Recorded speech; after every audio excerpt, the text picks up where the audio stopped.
heat is on, and what a wild week of summer-like weather along the East Coast, including the Mid-Atlantic and the Northeast. But as we know, this time of year is just a little too early. It won't last. Let's not get ahead of ourselves and enjoy, though, another day, if this is your type of weather. Hotter than yesterday today? Perhaps. In Philly, we marked our earliest 90-degree day since 1977. People made sure to get out and enjoy yesterday, including the pups in the city of brotherly love. What a respite it is from the cold we've had. We've had a terrible winter. You know, it's really rough, but it's beautiful. Stay at 90s, please. In April? Absolutely. We froze. We froze all January, 2 winter storms. Yeah, no doubt about it. I mean, it was a very cold winter. In fact, some cities recording some of their coldest temperatures in the month of January in more than 20 years for the month. So it was remarkable. And so we look at a graphic like this, show you those temperatures. On Wednesday, we had our first 90-degree day in New York City. It was the earliest since 2023. So we don't have to go all that far back. Philadelphia, though, we're going all the way back to 1977, 91 degrees, the earliest since then. In Atlantic City, New Jersey, Baltimore, D.C., you kind of get the picture, right? And we are on our way to another day where we're going to feel those record temperatures again. New York City, Lady Liberty this morning as we sit in the mid-70s. We could yet again have another 90-degree day. I had to say something, but I think we have to get to the reporter. I'll save it because we're going to be talking about the heat all day long.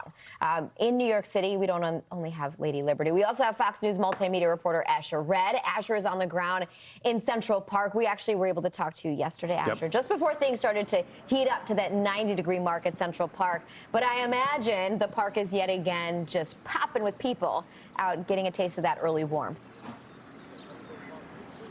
Yeah, Stephen and Marissa, there's a lot of people out here just kind of on their morning runs, getting their jogs in before it gets too hot. And I noticed yesterday, not as many people were running once you hit lunchtime. It was just getting so hot. Just standing there was just like you were sitting in an oven. Now, this warm weather has broken dozens of high temperature records so far this week and still counting. Temperatures in the Northeast this week are about 20 to 30 degrees higher than the average for this time of year.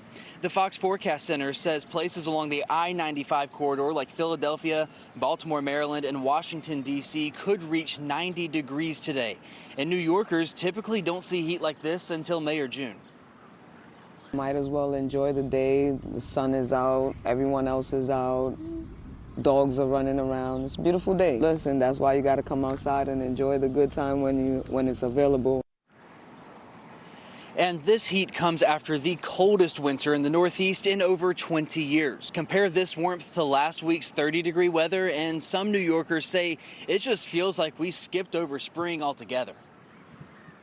It's just honestly refreshing, especially after like the cold winter, like just seeing everybody out and like hanging out with friends. Coming from the last week where it was pretty cold, I had like a puffer on. Now we're just out in athletic wear. It's really great. And this heat won't last for too long because those temperatures will drop right back down to the 30s and 40s on Monday. Stephen and Marissa?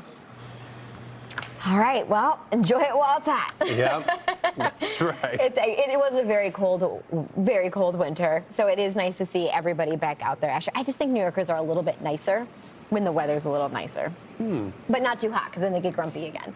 Asher Red there in Central Park, thank you. As long as I have some ice cream. The temperatures, so yeah, 90 degrees today again. I think we're going to get it, Marissa. You know, 93 in Richmond, in Charleston, low country of South Carolina, 87. It's going to be warm. Atlanta, 86 degrees. So it's, yeah, it feels like May, June. Yeah. July this morning.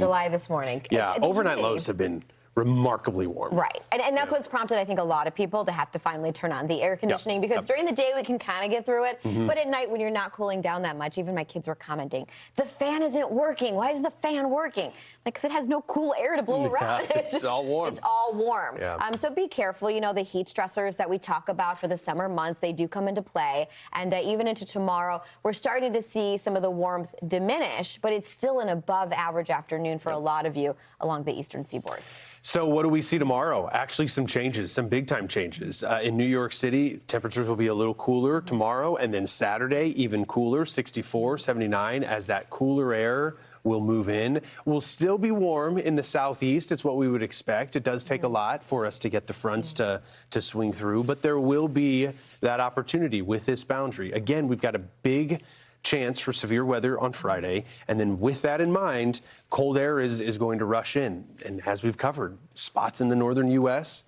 could be dealing with freezing temperatures. And guess what? The Northeast and New England included in that. We could have sub-freezing temperatures in several cities come Saturday. Just when you thought it was okay to clear all the coats from the entryway of your home or from the closet, because they pile up, it gets obnoxious.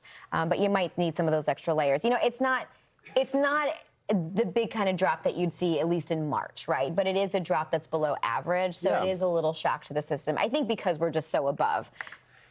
It's like a 30-degree temperature swing above average, and then we're 10 degrees, 12 degrees below average, and this is just in 4 days. So, I mean, that is a swing, but March was way more extreme. It was wild what we saw that month. Similarly, in D.C., our all-time April high temperature is 95, so 93 is what we're going for. We'll see if this is the hottest April day on record. But by Monday, we're back into the 50s, a little closer to where we should be. So AC goes back off. Yeah, I think so. Open the windows. Maybe the heat goes. Yeah, windows.